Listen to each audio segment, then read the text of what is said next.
Willie to Reggie. Now 2 more high-profile sluggers have entered the Big Apple during the offseason, creating a battle for the attention of the media and fans. He tags that to left field. Back is Lonnie Smith. Goodbye, home run. Oh, look at that. That is power personified right there. Both Danny Tartable and Bobby Bonilla entered 1992 with huge contracts and even bigger expectations. I think the city of New York has a lot of high expectations, but the thing I've been saying all along is that what we need to do is bring the excitement back and be in independent race in September. Well, I expect to have the same type of season that I've had in the past, a productive year, and continue to try to help this ball club get back to the status that they once had. Neither player lived up to expectations during the spring. Both hit well below 300 and failed to display the power their teams are counting on. The Mets and Yankees played each other 6 times this preseason. This past Tuesday's game could prove to be the most significant, as Bonilla hit this fly ball that Tartable caught, but he injured his wrist. On Saturday, the media, as well as both Met and Yankee fans, turned out in Yankee Stadium for the New York debut of Tartable and Bonilla. Tartable's Big Apple opening was postponed because of that sore wrist. Well, actually, nothing's broken, but they feel that one of my tendons in my hand is a little bit bruised, and that's what's causing the inflammation and the pain in my hand. Bonilla took center stage from the moment he walked onto the field, joking around with teammates and even talking to fans in the crowd during the game. They just wanted to meet me and shake my hand, and I was trying to be very cordial to that. Bonilla went 1 for 4 Saturday and took the early lead in what could develop into the battle for New York. The rivalry is great for the fans. I think it's exciting. But as far as personally, between me and Bobby, our friendship is never going to be tarnished by this. Who will be the next king of the city that never sleeps? Tartable or Bonilla? Let the games begin.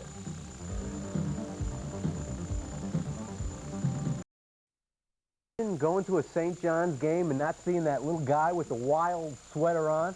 It's tough right now, but that's the way it's going to be next fall. 67-year-old Lou Carnesecca said so long to St. John's basketball today. After 24 years, Louis just decided it was time. He said the decision was totally his to bring to an end his love affair with New York City basketball. And why? 2 very simple reasons. Number 1, I still have half of my marbles. And number 2, I still have a wonderful taste in my mouth. Louis and all those wild sweaters, they've become his trademark as the leader of the Redmen. They were all lucky sweaters for Louis Carnesecca. His St. John's teams qualified for postseason play in each of his 24 seasons there, totaling more than 500 wins, 18 trips to the NCAA tourney, and of course that 1 trip to the Final Four in 1985. Sure, he was a winning coach, but to his players, he was so much more. He's an even better person. The impact that he's had on lives, the way that he's touched people, it's just incredible.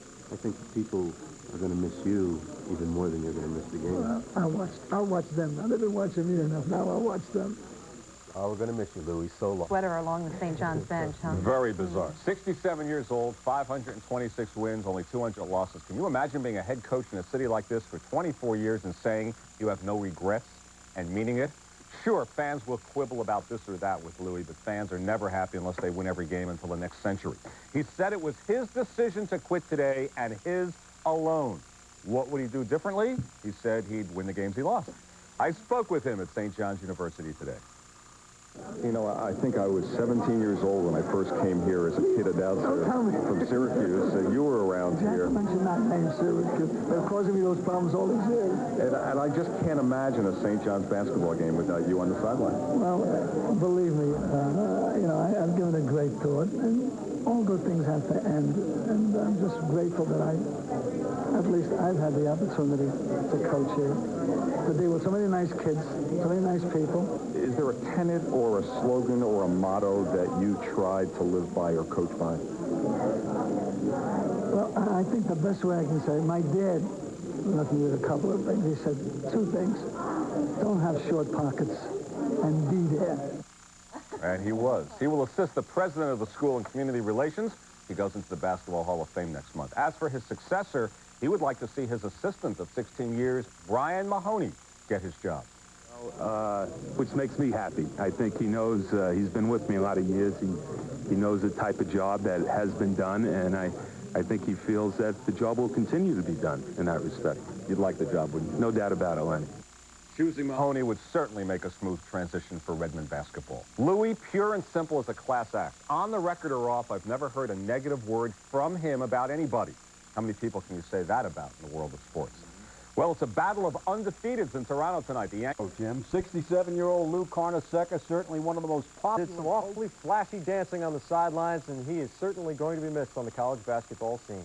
Little Louis indeed. You know, in the city that never sleeps, there was this college basketball coach who rarely lost. Lou Carnesecca, after 24 seasons of coaching his alma mater, St. John's, announced his retirement today. His teams won almost 3 out of every 4 times they took to the court in almost a quarter century under Louis' stewardship. But more than that, Carnesecca was a goodwill ambassador for his school and his city, and a unique public speaker. I forgot what I was going to say. I think you've heard me say many times that it would be very difficult for me to put the ball down. But I think the time has come now. And why? 2 very simple reasons.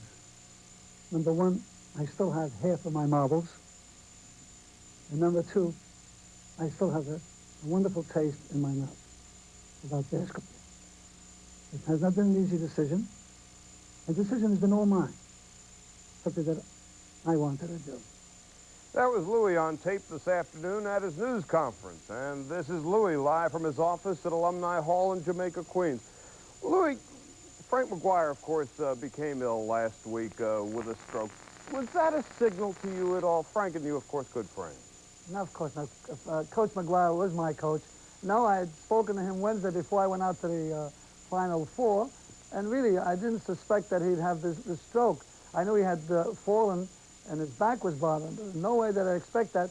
And then I get a call from Mary last Saturday that Coach McGuire had gotten a stroke, a very severe one. However, I'm very happy that he's on his way to recovery. Was that a signal to you, however, that maybe, hey, I'm not getting any younger either? Well, no, I never thought about it in terms of health. But I know that, sooner or later, whether you enjoy it or not, all things come to an end. And I would rather, go at a time where at least I had something to say about it. You were, of course, a New York native, born and raised, lived every one of those 67 years in the big city. You have seen so many coaches come and go. They all say how difficult it is to work and play in New York. What was the secret to your success? You were able to defy the odds. Charles, I don't know if it was so difficult to work in New York. I still think it's the greatest city in the world. I think the big thing about New York, at least I was familiar with the recruiting, with the media, with all the people surrounded, so many friends I have here. I thought it was a big, big plus, rather than start in an area where I didn't know anyone. So I consider it a big plus, and I consider myself very fortunate in that I was able to coach high school here, coach professional ball with the New York Nets, and of course at St. John's. You, of course, are working hard to get your assistant, Brian Mahoney, to replace you. You think you're going to be successful? Listen, I said that before. There's no doubt who I want to succeed me. And I'm quite sure that that our people will give Brian every consideration. I'm sure of that. Finally, there are those coaches who say it's nearly impossible now to run a clean program and succeed in college basketball. Yet, obviously, you've done that. It's been a clean program for your quarter century there. What do you tell those people who say you can't get it done unless you take those shortcuts? Charles, I think athletics is nothing but a cross-section of society. I think most of the people on this earth are good people. If they weren't, you couldn't live. Maybe there's 4 or 5%, and I'm just taking that at random. The majority of people in athletics try to do a good job. So I think that's my answer to those people who think that athletics are corrupt. Well, this is one of the good people of sports, despite those sweaters. Louis, thanks. We're going to miss you, pal. Okay, Charles. Thank you. Lou Carnesecca, and we will have more on the remarkable career of Lou Carnesecca a little bit later on this edition of Sports Center. Jack? Charles? Lou Carnesecca rarely, if ever, looked any of his players in the eye. Unless, of course, they were sitting down, and that's because most of his players were at least a foot taller than this giant of a man who never played above junior varsity level. But Louis coached at the Hall of Fame level. Lou Carnesecca is going to be inducted into the Basketball Hall of Fame next month. The 5'7" Carnesecca, with his colorful sweaters and those uniquely Louis gyrations, was as much a part of New York as the concrete landscape of skyscrapers. He's been king of the hill, a #1 for a quarter century in the city in which he was born and raised and lived his entire 67 years. Carnesecca was a student at St. John's and became an assistant under Joe Lapchick in 1957. And when Lapchick retired in 1965, the Carnesecca era was underway. But he left the Johnnies in 1970 to become head coach of the New York Nets of the old ABA, where he had only one winning season in his 3 years as a pro coach. Louis returned to the Redmen in 1973, where he's been ever since. His 24 years as head coach at St. John's is the 7th longest tenure for any coach at any school of all time. Carnesecca took his team to the NCAA tournament more than any other coach, with the exception of 2 men who've had arenas named after them. While Louis' teams have made it as far as the Final Four only once, he has also averaged almost 22 wins a year. Carnesecca has always said the fun part of his job wasn't necessarily on the sidelines in game situations, but rather at practice, where Louis was always the teacher. I went to St. John's as a young man that really was naive towards a lot of different things, but he molded me. He taught me a lot. Taught me a lot about basketball, but more importantly, taught me a lot more about life and how to accomplish your goals and how to dream. What makes Carnesecca's .725 winning percentage all the more impressive is that in his quarter century at the city school, never once was there even talk of an NCAA probation. Carnesecca kept his program clean, and the affection for his players and they for him was always at the forefront and always genuine. See, that's something I don't know how much I'm going to miss. I have to be quite honest about that. But I'll be coaching a few all-star teams, you know, and I'll still watch every game. For a 7 in New York for Game 1 of their playoff series, the Knicks center was a redwood among dandelions Tuesday night at Chicago Stadium, but the man behind the Knicks turnaround is the well-groomed ex-West Coaster Pat Riley. Here's Mark Jones. The Pat Riley Show is off-Broadway, but it's playing to rave reviews in the Madhouse on Madison Avenue. Riley's a master motivator, whether it's predicting back-to-back titles in Los Angeles or daring his Knicks to exorcise the demons of their past. In this playoff dance with Chicago, Riley selects the music. You know, there has to be a theme, I think, to everything. There's a theme to every practice. There's a theme to every game. There's a theme to every week. You know, there's got to be something more than just playing. There's got to be a reason above and beyond a team's natural motivation to just want to win. You can't just want to win because everybody in the league wants to do that. First thing they say, if you don't believe you can win, I want them guys to leave. Patrick Ewing has seen 5 different coaches leave in his 6 years in New York, but none have poked and prodded Ewing like Riley. As a result, Ewing's game is doing everything but standing pat. Patrick is reading defenses a lot better now, hitting the open cutters or just swinging the ball to the weak side to hit an open man. And he's also helping out a lot better on the defensive end. His rebounding has improved. I think he's a much better all-around player under Pat Riley. We played our game. We played hard. We played physical. We got got the job done. That's it. Give us some credit. Give us some credit. All right, we'll give him all the credit he wants. He keeps winning. Scottie Pippen's at the Garden. The sign of a few heavyweight title bouts. And another one tonight, certainly, Dad.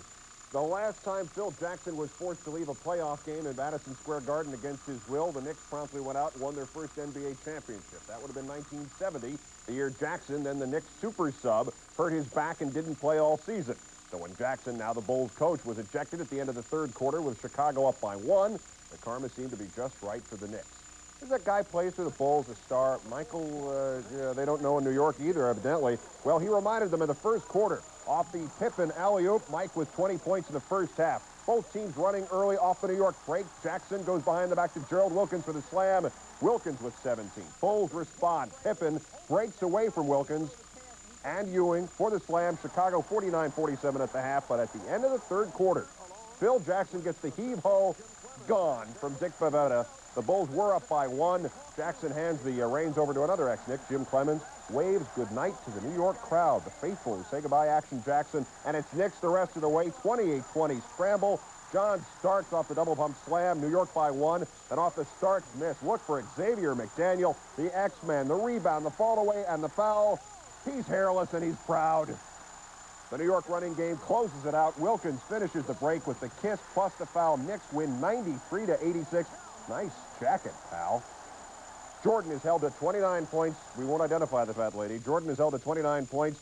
Xavier with 24. Wilkins 17. Starks 16. Ewing 15. He was only the Knicks' 4th high scorer. And afterwards, he talked about the series-tying victory. Field, Massachusetts. McGuire, who coached Marquette into the 1977 finals, where he cried as his Warriors bid him farewell with a national championship. The man with all the sweaters, Louis, 24 years at the helm with St. John's. And then the legend, Jack. Didn't have the plaid jacket on. Led the 1977 Blazers to a world title. And then the Hawk. The NBA never saw the best of him. Connie Hawkins. And then Bob Lanier, size 22 shoes. People have come through this hall right here and looked at the exhibit of my feet, and now I joined my feet. Now I can, like, touch my shoes, you know. So, yeah, I feel good about that. The artist was a little remiss. I know it's difficult to undo what nature has done, but I think, you know, it could have made me a little better than that. You know? I mean, really, I'm much better looking than that. You know? But just to be included in this wonderful group is great.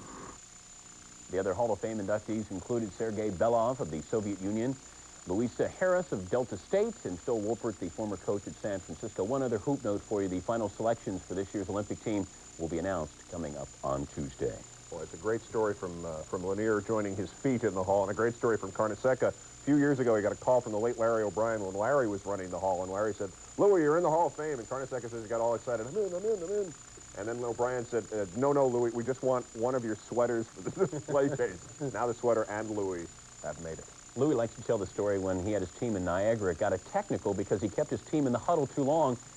Carnesecca told the ref, "We're praying. You can't give me a technical for praying." But they did. Still on the way. Evander Holyfield has taken up residence in Cooperstown, and that's where he belongs. The franchise is now in the Baseball Hall of Fame. Tom Seaver, the greatest player in Mets history, joins baseball's immortals, inducted today into baseball's Hall of Fame. Seaver plus Raleigh Fingers, the newest members, also inducted in Hal Newhouser and Bill McGowan from the Seniors Committee, but this was really Seaver's day to shine. The first product from the Mets farm system to make it to baseball's highest plateau. 3 Cy Young Awards for Tom Terrific, who called being a part of the '69 Miracle Mets and winning his 300th career game his greatest accomplishment on the playing field. Now, number 41 is a resident of Cooperstown. Seaver voted in by the highest Hall of Fame margin ever to take his place alongside baseball's all-time great. Seaver, surrounded by his family and friends, but got emotional about those who couldn't be there for his very special day. I would want to be here, and I miss very much. The one guy that taught me what it was like to be a professional, how to really be a pro, Gil Hodges. The most important man in my life from the professional standpoint of my career. And God, I know that you're letting Gil look down here today, and I know that he is part of this. And the other person who is watching now, God love her, my mom.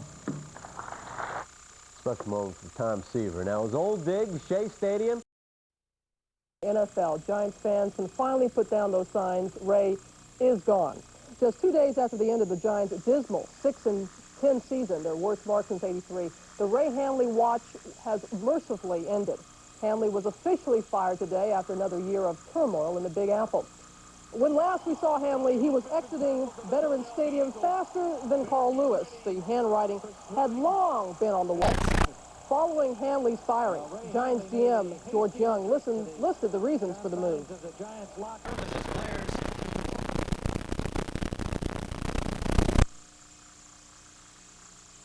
Progress, team chemistry. I think the last 2 years have been very difficult. I've said before, coming down the mountain made it very difficult on the new coach and the new staff.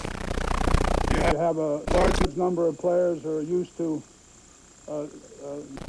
a certain way of being dealt with.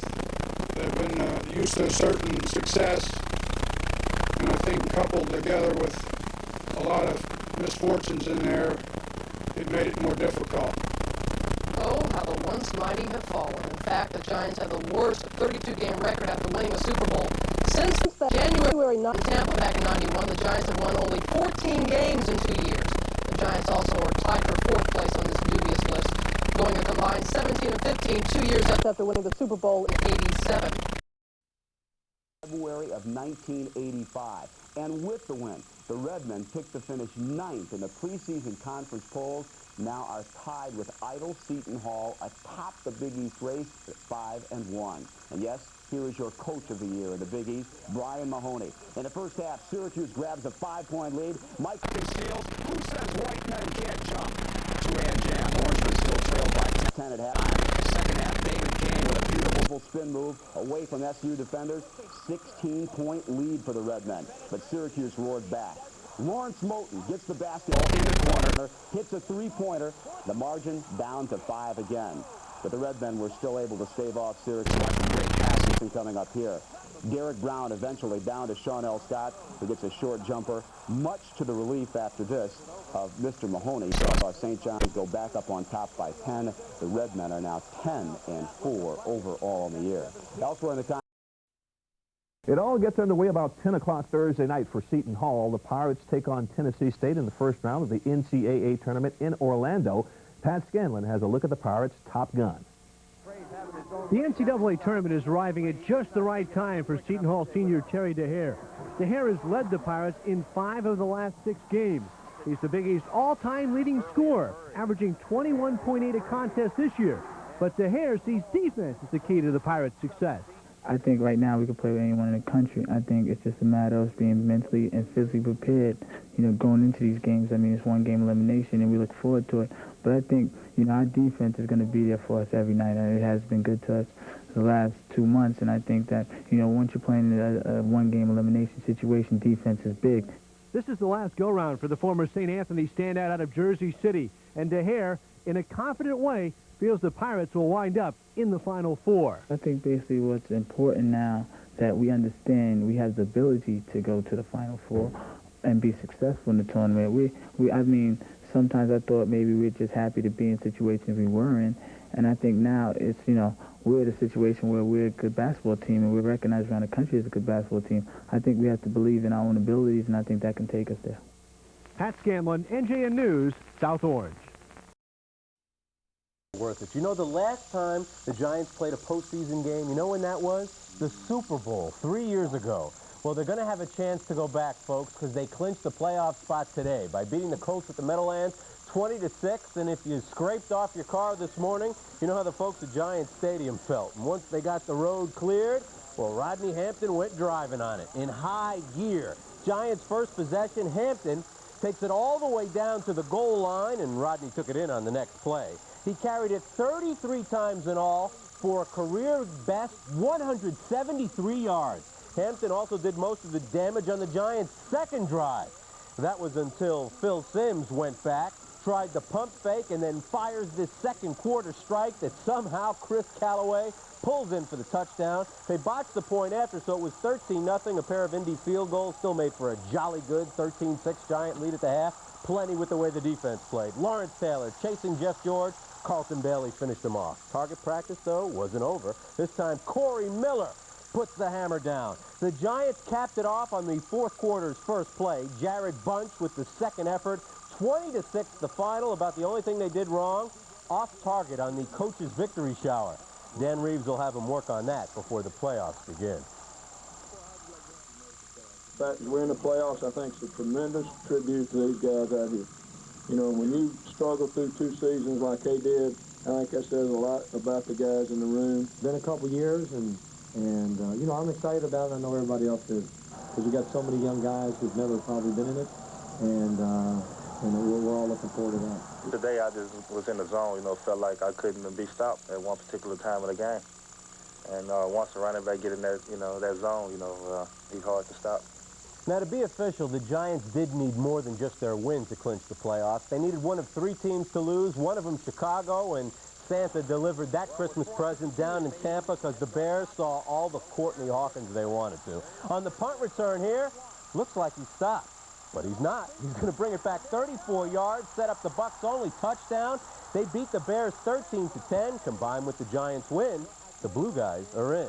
Now, the Chiefs were in lapstick college basketball tourneys at St. John's. The hosts have won them all. Why? Because they never invite anyone who could beat them. Hofstra was this year's sacrificial lamb in the finals, played tonight at Alumni Hall. Everything Brian Mahoney diagrammed worked perfectly. Like, how's this for a give and go? Maurice Brown gets it from Derek Brown, then the perfect alley-oop. St. John's by 14 at the half, and Hofstra's Butch Van Bredekoff just watched it get worse. Off of the steal here, Sean L. Scott, James Scott. Check out the bounce. Charles Minlin. The Johnnies were up by 17, and they were far from done. Off of another takeaway, it's another break. This time, Mo Brown will get it to Sean L. Scott. 70-42 the final. 19 years, 19 of those lapstick trophies. Well, another... Dan Reeves has been handed his just dessert for that season he cooked up for the Giants this year. Today, Reeves was named the NFL Coach of the Year by the Associated Press, and deservedly so. Taking over a team that was 6-10 and with nowhere to go, Reeves led the Giants back to the promised playoff land, and today, good coach that he is, he's spread the credit around, too. I've been in the stand long enough to know that you don't win these things by yourself. You win it because you're surrounded by a lot of good people. So there's an awful lot of people that could, you know, receive this award, but none of them have enjoyed it any more than I will, I'll put it that way. There you go. Meanwhile, veteran quarterback Phil... Oh, this guy went to Oxford. Yeah. Didn't do well. Listen, this is one of the few times a guy has taken a coaching job. Season, St. John's coach Brian Mahoney got a boost when 6'10", all-everything Zen Hamilton signed with the Redmen. Then tonight, Redmen fans held their breath.